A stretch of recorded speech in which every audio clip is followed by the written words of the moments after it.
Welcome back to the beginner to expert course on how to invest in the stock market. Today is lesson 2, what is investing? Let's get into it. Today we're going to go into some basic definitions like what is saving, what is investing, what is inflation, and how do we understand the concepts of compound growth in our investing process. So when we're starting out here, I want to start with a couple of basic definitions. In the Google Doc that's associated with this particular lesson, I have a link to all the definitions for all the key important terms that we're going to learn throughout the course, although this will be progressively added to as I add more modules. So for starting with assets, we look at something that is ascribed economic value but is owned by a particular entity, whether it be an individual, corporation, government, anything, and it has some particular economic value that we can sell it for. I'm not going to get too much into the weeds of the debate of depreciating assets and appreciating, of course, but it's just a basic set definition that we can start with. We can also look at liabilities, something that we owe to somebody. Obviously, if we have a mortgage or we have to pay some sort of line of credit or we have a credit card debt, that's classified as a liability. Those definitions will be more important as we get into the weeds of individual businesses, but for now, we'll start there. And I added capital as well because it sounds like a confusing investment term, which is money or other assets used to generate income or create more wealth. The other definition I didn't add here, which would be savings, I simply would just define that as the accumulation of resources. And so I put this meme here of Jon Snow from Game of Thrones because if you look evolutionarily of humanity, what did we have to do? We had to store away food and other resources because winter was coming. Next, we move on to one of the most important definitions, investing. Simply buying assets because you believe they are worth more than their current price. And specifically, we also believe that they're going to grow more and more value than what they're currently worth right now. There are a variety of different examples of this. I have listed a few here. Real estate, stocks, which we'll get into the definition of that later on. Bonds, same thing. Treasury bills. People think cryptocurrency. I'm not a fan of that, but you can put that under that umbrella as well. So many different examples are classified as investing. But the important factor when we're looking at true value investing is we're investing on the basis of the fundamentals of that particular asset. Do we think that the core numbers and characteristics qualitatively describe that asset as investable so that it will grow into the future? Again, we'll look into that in more detail, but this is a generic definition to start. And so we want to compare the definition of investing to speculation. So I've defined speculating as buying assets because you, keyword, hope someone else will pay a higher price into the future. And so when we look at those two back and forth, what do we see? In investing, we're focusing on the actual intrinsic value of the assets in which that investment has. In speculating, we're simply looking at the numerical price and seeing whether or not it will hopefully increase or decrease, but not looking at the fundamentals.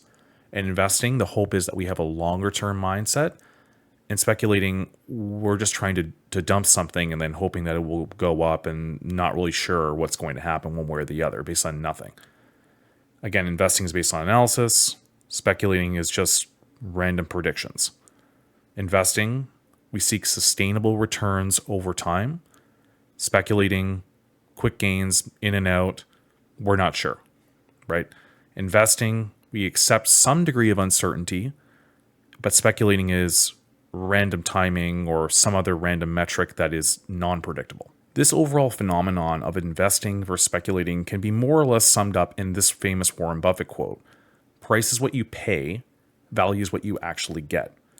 If you have friend A that basically says to you, well, this stock is going up, so the only possibility is that it can go up, they're clearly speculating. They're not using core fundamentals of the financials or the competitive advantages associated with that particular business. If you have somebody else, friend B, comes along to you and says, well, I've done the study, I've done some of the calculations, I've looked to see if they have particular advantages that ensure that competition can't easily push them out, that person is at least getting closer to what we would define as investing. And that's really what we're looking for. Not just randomness, but an actual process. One area of confusion I want to address is this idea that if a stock is priced at $3,000, it must be by default expensive. And if a stock is $5, it must be considered cheap. This isn't correct simply because when a company generates more cash flow on a relative basis to their stock price than another, that is what actually determines what's defined as intrinsic value. And so I'm defining intrinsic value as the estimated true worth of a company based on its ability to generate future cash flows. When we've calculated that true worth, we can then calculate what's defined as the margin of safety. If I have a stock that's I calculate to be $100 of intrinsic value, I want to have a particular percentage margin of safety of error in the event that I'm incorrect. And so that's defined as buying a stock for less than what you believe it is worth, and believe it is worth, again, is the calculated intrinsic value to reduce risk and increase potential returns. And in the next slide, we're going to get more in depth of an actual example to show this. So when we look at this example, it's very simplified. I know there'll be some contention about how I'm actually calculating things, but just more for conceptual purposes. So stock A in this case is going to be worth $3,000 per share, and stock B will be considered $5 per share. When we compare the two, what we find is that in our example, let's say we calculated that stock A is an intrinsic value of $5,000, but the intrinsic value of stock B is only $2,000. You see that the intrinsic value is actually higher than what we paid for that individual one piece of that company, versus this other example is we paid $2, which is actually less than what we paid for that one piece of that company. And so the overall conclusion I'm trying to just give people conceptually here is that it may be more likely that stock A is undervalued in comparison to stock B. And it's not just to do with the numerical value of the share price itself. There is more detail to this. We can get more into it as we do the calculations later on, but this is just so you have some degree of clarity. Next, I want to switch gears a little bit back to what we were talking about regarding saving and why there are some consequences of why you shouldn't want to do that almost entirely, though you should have some savings. One of the problems that you're going to run into is that your ability to purchase items over time will become more and more challenging due to the concept of inflation, which is the demand for goods and services grows faster than the economy's ability to supply them, or when the cost of producing those goods increases. This happens for a number of different reasons. There can be a supply chain constraint, changes in the interest rate that we'll get into later on. We saw this during the pandemic as well. And on the next slide, I'll go more in detail of what actually happens to what you're able to buy. So next, we're going to move on to purchasing power. This is the amount of goods and services your money can buy. Classic example of this, of course, is buying a loaf of bread. A loaf of bread could be anywhere from $4 to $5. Next thing you know, inflation causes that to be worth $6 or $7. And yet your overall wages don't necessarily increase with that inflationary increase. And so it can be slow or it can be fast. The classic example, of course, is the Weimar Republic. So this is the government structure that existed in Germany from around 1919 to 1933. There were extreme sanctions put on their government by the Allied powers because of the atrocities that happened in the war and them losing. And so they had to start doing a combination of printing money and trying to keep their economy afloat. And they weren't able to do it very well. So this, in many cases, caused you to go to the supermarket and bread would be something like 10,000 of their currency or 100,000, and it would change by the day. And so that's a very extreme case, but it can occur if governments get out of check. And so we'll move on from there and see other examples throughout the course. Another example of inflation was, again, the pandemic that we just had recently with COVID-19. A lot of what happened was that developed nations, like where I live in Canada, the United States, and Europe, chose to print a large amount of money because many people were forced to stay out of work. This effectively caused many of our assets, like real estate and the stock market, to increase in value because there was more money in the money supply. There's different ways to measure the money supply versus M1 and M2, but ultimately this did lead to some degree of inflation.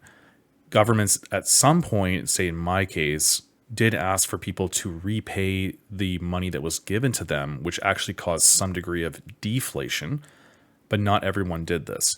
And so you're still seeing it where house prices and asset prices have now been inflated almost permanently at this point because of excess money printing. And then the other point I also put here was a limited supply relative demand of products. Again, people still want certain products and services, but if you shut down businesses, that means that your supply now has been reduced. And ultimately, that is another factor amongst many that leads to inflation. And so next, we're going to move on to another extremely important principle of investing, which is compounding. Earning returns not only on your original investment, but also on the returns that you have already been earning. In other words, if I earn 10% on $1, That dollar after a year, say worth $1.10. I now want to earn another 10% on that. That would be, I believe, was it $1.21? It would be worth by the end of the next year. And so you're earning money on the money that you earned. It's a bit confusing until you see it. But the point is that your overall portfolio over time, if compounding is working the way you want it to, will look like the graph I have here. That's a bit of a joke where time spent looking at exponential graphs. But that's actually what will happen over time, is that your portfolio will grow quicker, especially as time goes on more. And so this is just a graph I made to try to exemplify exactly what I mean by the simple interest versus compound interest. So simple interest is basically where you would only gain interest on the original amount that you put in. And so let's say in this case, you put in $1,000, which is where our starting point is, and we're trying to grow it for approximately 20 years. This blue line represents if we only grow on the basis of the $1,000. So that would be like, say we grew at a rate of 10%. Every year we would only increase by that 10%, which would be $100. So it would be like after 1 year, it'd be 1,000 plus 100. Then we'd have 1,100 plus the original principal, which would be again 100. And you just keep adding 100 and adding 100. Versus this exponential graph, which is again earning interest on the basis of our earnings and the principal. Now you're seeing a major difference in the spread. And again, one of the interesting parts about this graph is this only shows it over 20 years. This really takes effect, especially more looking over 40 years, 50 years plus. Obviously, we don't have an infinite runway in order to invest, but the point is the time in the market is going to beat timing the market. And so we'll look at that more later on as well. Just to highlight a couple points regarding compounding, I just want to hone in on, again, the longer you compound, the more effect that's going to have on your overall portfolio. We definitely want time to be our best friend. We don't want it to be our enemy.